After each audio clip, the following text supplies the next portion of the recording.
Hey guys, what's going on? It is Saul over at SUPP, bringing you another Grill Memoirs video. Well, this week I'll be teaching you an easy Mahi Mahi recipe. I know quite a few of you out there, aside from enjoying hunting, also enjoy fishing. I'm a game fish enthusiast myself, and there's nothing quite like a fresh fillet after a day full of fishing. I also believe you are what you eat, and if that's the case, I want some of my food to be strong and not afraid to put up a fight.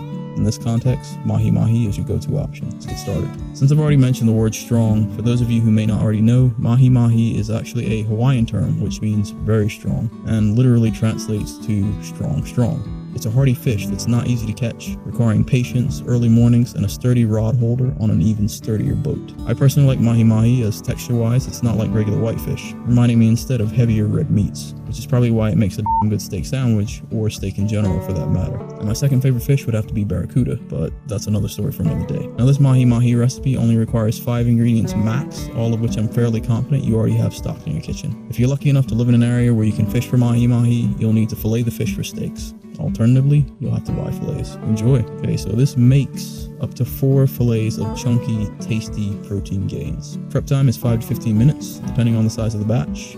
Grill time is 20 to 30 minutes, and ditto, depending on the size of the batch. For a total time of 25 to 45 minutes. Items needed, a grill, some grill tongs, a chopping block, paper towels, foil, and you'll need the foil if you have a grill with large racks, so that way the fish doesn't fall through. You'll also want to poke holes in the foil. Apple cider vinegar to clean the fillets, and probably mace to fend off your neighborhood cats too, or your neighbors. For the ingredients, 2 to 4 good-sized fillets of Mahi Mahi, whole black peppercorns, and just a side note, you'll need a pepper grinder later to grind these down. Pink, aka Himalayan or rock salt, 2 to 4 lemons on standby, olive oil, preferably extra virgin. Now for the directions. Step 1, make an apple cider vinegar water mixture. A little goes a long way. Don't use too much ACV. In a glass bowl, then soak your Mahi Mahi fillets in it for about 5 minutes. This is going to draw that strong, funky taste out of the fish. While you're waiting on that, go ahead and fire up your grill to make sure that it's hot when you finish prepping everything. Step 2, take your fillets out and rinse them with cold, clean water. Step 3, take some paper towels and pat dry your fillets, then toss them on a chopping block.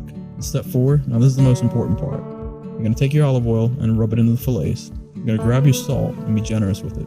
Generally, I eyeball the amount, but if I had to specify, think of it like you're lightly dusting the fillets. Then you're going to grab a pepper grinder and grind a boatload, no pun intended, of pepper, coating the Mahi Mahi almost entirely. Go ahead and toss your Mahi Mahi on the grill, grilling evenly until it's easy to separate the fish with a spatula or fork. Step 5, take those lemons I told you about, roll them out gently, and this will make sure that you really get the juices of the lemon out.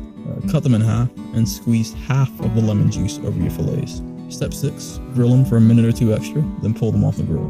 Mahi Mahi has a thick texture, so you don't want it drying out. Step 7, get them on a plate with the size of a serving of sides, for instance vegetables and sweet potato fries. And squeeze the remaining lemon juice over the fillets again. And that's it, you're done. It's pretty easy, right?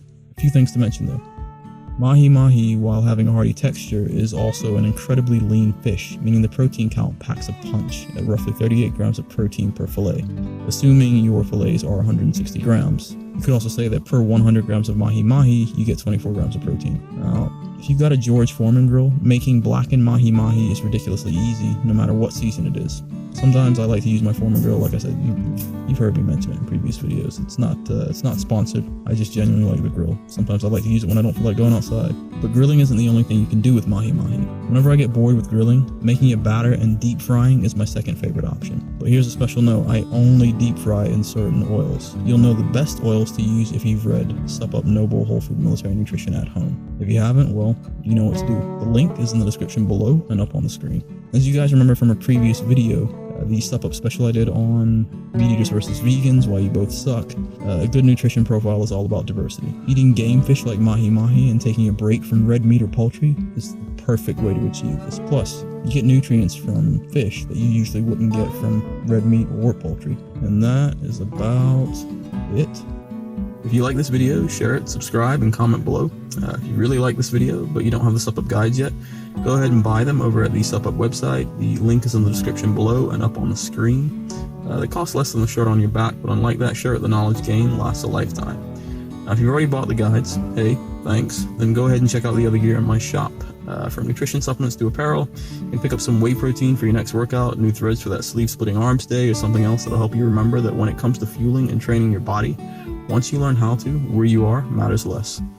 Every item, the material, color, style, ingredients, and quality are all handpicked by me, so if I won't wear it, eat it, drink it, or read it, I will not sell it to you. It's that simple. If you go ahead and get the guides, you'll discover recipes with nutritional breakdown in each of the nutrition guides to make things nice and easy, and that's available under the snacks chapters, and previews of the chapters are available in the shop. With the workout guides, you'll get in-depth customizable workout plans with breakdowns of how to effectively and efficiently train your muscles no matter where you are. And all guides teach you how to eliminate worries or concerns about getting the nutrition and strength and conditioning you need to stay fighting fit for when you're deployed or at home. And that's it, guys. Drop by next time for another great video to add to your workout and nutrition arsenal. And most importantly, stop doing guesswork. Start making the necessities of your life easier. Because if you know how to fuel and train your body, where you are matters less. That's it from me. Have a great week, weekend, whichever. Peace.